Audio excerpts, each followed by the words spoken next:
मौत के आहोस में लिपटी प्यार की दर्द भरी दास्तां। भूत की कहानी हिंदी में। मित्रों, मेरा नाम रहमान है। मैं उत्तर प्रदेश का रहने वाला हूँ।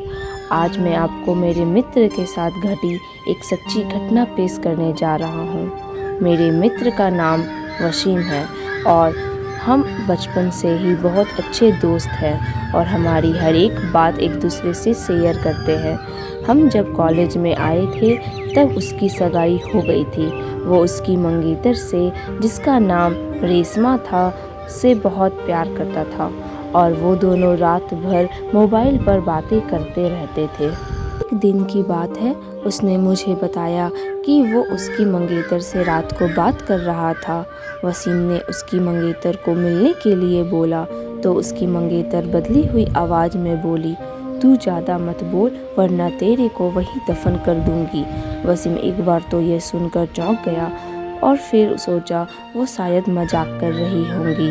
फिर वसीम भी उसको मजाक में बोला, क्या कर लेगी तू मेरा, देखते हैं। तो फिर वह बोली, आज रात देख तेरे साथ क्या होता है। यह कहकर उसने मोबाइल रख दिया। अगली सुबह जब वसीम मुझसे मिले तो वो अपनी आप बीती बताने लगा। उसने मुझे रात को फ़ोन वाली बात बताई और उस रात उसके साथ जो हुआ वो बताया। उसने बताया कि रात को 2-3 बजे के आसपास अचानक उसकी नींद खुली और उसके सामने एक सफ़ेद लंबी दाढ़ी वाला आदमी बैठा था। वो बोलने लगा, ले आ गया मैं, अब देख तेरे साथ क्या होता है। उसने वसीम के गले को पकड़ लिया और उसकी सांसें रुक गई। वसीम ने उसी वक्त अल्लाह का नाम लेते हुए नमाज पढ़ना शुरू कर दिया और वो उसके सामने से गायब हो गया।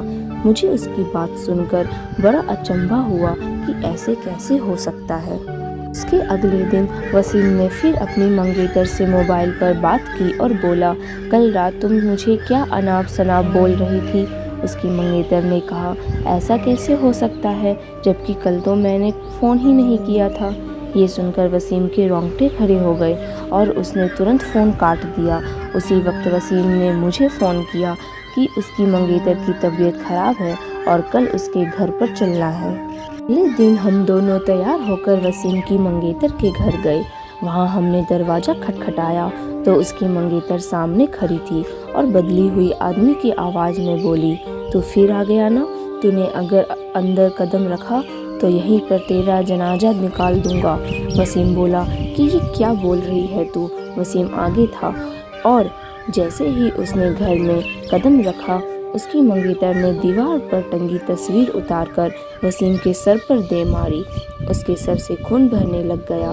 वसीम के ससुर और सालों ने उसकी मंगेतर को पकड़कर बिठाया। फिर उसके सालों ने वसीम के सर पर पट्टी बांधी। रेशमा के दादाजी ने बताया कि रेशमा को जिन का साया लग गया है।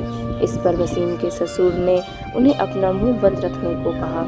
थोड़ी देर रुककर हम वहां से सीधे अस्पताल जाकर ढंग से पट्टी करवाए। उसके अगले ही दिन मुझे वसीम का फ़ोन आया कि रेशमा की तबीयत बहुत ख़राब है और वो अस्पताल में भर्ती है।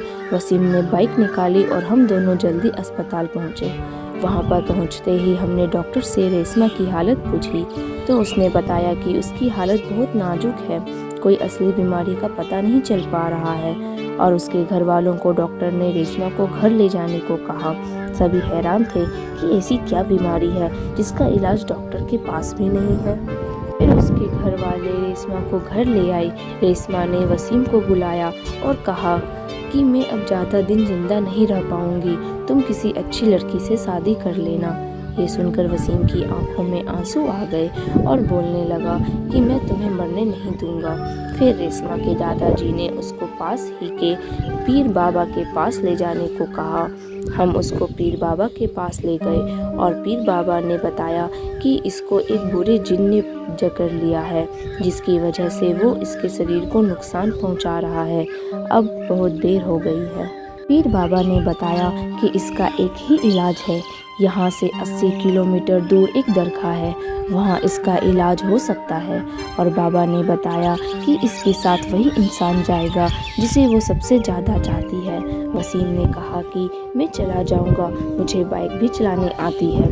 रात के 3 बजे वसीम और रेशमा दोनों बाइक पर निकल पड़े, लेकिन आधे घंटे बाद किसी का फ़ोन आया कि वसीम और रेशमा दोनों एक्सीडेंट में मारे गए। ये सुनकर मेरा रो रो कर बुरा हाल हो गया। मेरा सबसे करीबी दोस्त अब इस दुनिया में नहीं रहा। आशा करती हूँ कि ये कहानी आपको काफ़ी पसंद आई होगी। अगर आपको कहानी पसंद आई है तो आप इसे लाइक करें, शेयर करें और रोज़ाना कहानियाँ सुनने के लिए YouTube चैनल को भी सब्सक्राइब करें। धन्यवाद।